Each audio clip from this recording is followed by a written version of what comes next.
pessoal, tudo bem? Bom, o objetivo desse vídeo é a gente fazer uma revisão para a prova, então eu estou dividindo o vídeo, na verdade, em 4 unidades, que é o conteúdo da nossa primeira prova. Essa primeira unidade é para a gente começar a falar, né, entender um pouquinho melhor o que é a logística. Então, assim, basicamente, né, eu queria começar a falar como que surgiu a logística. Então, gente, é uma coisa que muita gente confunde, né, assim, de falar assim, a logística surgiu no período de guerras. Na verdade, a logística não surgiu no período de guerras, ela surgiu desde que a gente existe, né, ela é utilizada desde sempre. A questão é a formalização, o entendimento da logística que se deu maior nesse período de guerras. Mas, basicamente, né, o que eu queria que vocês fixassem é isso, né, a logística, ela desde que a gente está aí, que ela existe. Então, se a gente pensar lá nos nossos antepassados, como que se transportava a caça, né? Como que ela era guardada? As pessoas precisavam caçar para sobreviver. Como que isso era administrado? Como que a água ela era transportada? Como que ela era estocada?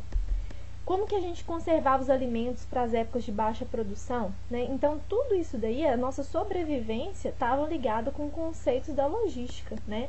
Em relação a transporte, a armazenagem. Então, na verdade, a logística existe desde essa época que a gente existia. Então, o período de guerras foi um marco, mas a existência da logística ela está desde sempre.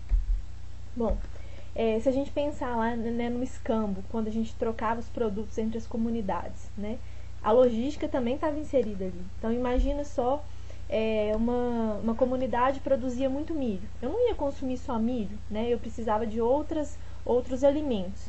Bom, então eu teria que ter o quê? A gestão do estoque. Fazia o quê? Olha, tá sobrando muito milho que eu produzi. Então eu tenho que gerir esse excesso, né? Como? Trocando isso com uma outra comunidade.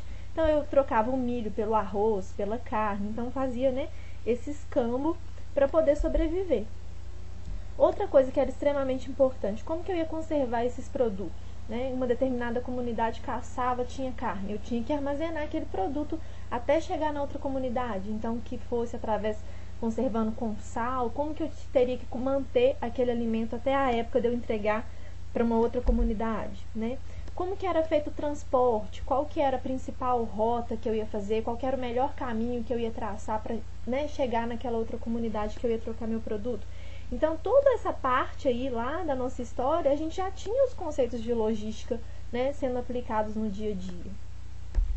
Bom, aquilo que eu falei, né, tem várias linhas teóricas que falam sobre o surgimento da logística. E aí, muitas delas falam sobre essa questão da Segunda Guerra Mundial, né, que na década lá de 1940 foi considerado um marco para esse boom da logística, né, foi assim, realmente um marco onde que muitos autores até consideram, assim, falam desse surgimento da logística, mas o que eu queria que vocês, né, prestassem atenção é isso foi considerado um marco, mas a existência da logística é desde sempre, tá?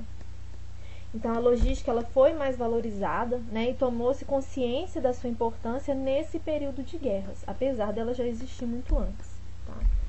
Bom, gente, então primeiro para falar, o que é a missão da logística, né? Eu tenho a missão de disponibilizar um produto ou um serviço correto, na quantidade correta, no local correto, no menor custo possível. Então eu queria que a gente pensasse, né, assim, quando a gente solicita um produto numa pizzaria, delivery, né, o que a gente espera, né? Você espera que a pizza ela venha no sabor que você solicitou. Então, se eu sou vegetariana e pedir uma pizza vegetariana, eu não quero que venha uma pizza de calabresa ou uma pizza de frango, né? Eu quero naquele sabor, naquela especificação que eu pedi, que ela esteja quente, eu não quero receber uma pizza fria, né, em casa. No tamanho correto, eu tô sozinha em casa e pedi uma pizza pequena, aí vem uma pizza gigante, né? Então, eu não quero que eu vou ter que guardar aquela pizza, ou, né, doar, não quero aquela pizza gigante, não vai me atender. No endereço que eu informei, né? Então não adianta também, eu pedi uma pizza, tô ali esperando há 2 horas, a pizza não chegou, quando eu ligo lá eles entregaram num outro endereço, né? Não vai me atender. E com um preço que seja justo, né? Eu tô pagando um preço que é o que eu espero, aquela qualidade do produto, ele tem que ter um preço justo pelo que eu desejo e o que estão me oferecendo, né? Então a logística, o objetivo da logística, a missão é conseguir atender todos esses quesitos de qualidade para gerar satisfação no meu cliente. Bom, outra coisa importante que é falada nessa unidade 1 é a diferença entre um produto e um serviço, né? Então, basicamente, o conceito é que produtos, né, e bens são coisas físicas, são coisas que eu consigo, né, pegar. Ah, eu pego um celular, um carro, um notebook, né? São coisas que eu consigo tocar, vamos dizer. E aí, gente, só que uma coisa que é importante, né, que um produto, ele pode ter elementos também que são intangíveis, né? Tá associado num produto a algum serviço. Então, um exemplo, você compra um notebook e você coloca uma garantia estendida. Ah, é um serviço que está associado àquele produto. Então, não necessariamente um produto ele tem que ser totalmente só palpável, né? Eu posso ter elementos que são intangíveis que estão associados a ele, tá?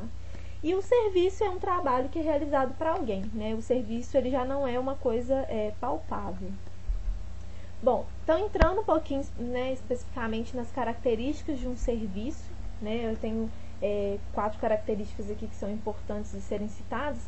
A primeira dela é intangibilidade, que o que é? Na verdade, o serviço ele é invisível até que você consuma esse serviço, né? Então, se eu vou fazer um penteado no meu cabelo, né? Eu não consigo visualizar como que é realmente esse serviço. Eu vou ter essa noção, vou conseguir, vamos dizer, pegar nesse serviço só no momento que eu consumir ele, né? Que eu vou lá olhar no meu espelho e ver o penteado que eu fiz. Então, antes de eu consumir o serviço, eu não consigo ter essa dimensão do que realmente é aquele serviço, né? Outra coisa importante, gente, é a inseparabilidade. Que o que é isso, né? Eu não consigo separar o serviço pensando assim, o serviço ele vai ser produzido num momento e eu vou consumir em outro momento. Não, né? A produção e consumo do serviço, ela acontece ao mesmo tempo. Outra característica, variabilidade. O serviço, ele depende muito, né, de quem, quando e onde vai ser executado. Então, às vezes eu posso consumir um serviço, fiz uma limpeza de pele, eu adorei, achei excelente, e aí eu indiquei para uma outra pessoa e a pessoa não gostou. Por quê? Teve a variação, né, às vezes do local que ela fez, o funcionário que ela fez. Então, tem algumas questões que variam o serviço, a qualidade do serviço. Outra coisa, perecibilidade, né? Os serviços eles não podem ser estocados. Então, quando pensa numa pessoa que presta o serviço, ela só pode prestar o serviço no momento em que o cliente adquirir ele, né? Ela não pode falar, vou fazer vários cortes de cabelo e estocar ali. Não, né? É no momento que eu tenho a contratação do serviço que eu vou fazer aquele corte de cabelo e a pessoa vai receber aquela prestação do serviço. Bom, falando de produto logístico, né? Então, quando a gente fala produto logístico, eu estou englobando tanto um produto físico, né, um bem, ou um serviço, tá? Então, quando a gente fala produto logístico, ele pode ser tanto produtos, né, quanto serviços. Bom, uma coisa que é importante, né, que um produto logístico, ele tem agregação de valores e isso pode gerar uma satisfação no cliente. Então, imagina, o cliente, ele comprou um galão de água, né? Ele está comprando isso, mas eu posso, né, agregar valores nesse galão de água que eu estou comprando, como? O funcionário vai lá, ele limpa o galão de água, ele já troca para você, né, coloca no filtro já disponível, passa um álcool. Então, são valores agregados que eu estou colocando naquele produto e isso gera satisfação do meu cliente. Bom, tem 2 grupos, né, de classificação desses produtos logísticos. O primeiro são os bens de consumo, que são aqueles que são direcionados para o consumidor final, né? Então, pensando, um alimento, um carro, roupa, né? Então, a gente vai numa loja, você compra aquele bem ali e você mesmo consome, né? O cliente final. E a gente tem os bens que são industriais, que aí são aqueles que são direcionados para as empresas. Então, pensando, por exemplo, no aço, né? Eu não vou comprar um aço. Com que objetivo eu vou comprar 1 tonelada de aço? Isso são produtos, são bens que são direcionados para a empresa, porque a empresa vai comprar o aço e ela vai fabricar o carro, vai fabricar a geladeira, né? Então, não é um bem que ele é direcionado para o consumidor final, tá? Mas para uma empresa. Bom, gente, então esse é o nosso resumo da unidade 1, tá? Bons estudos!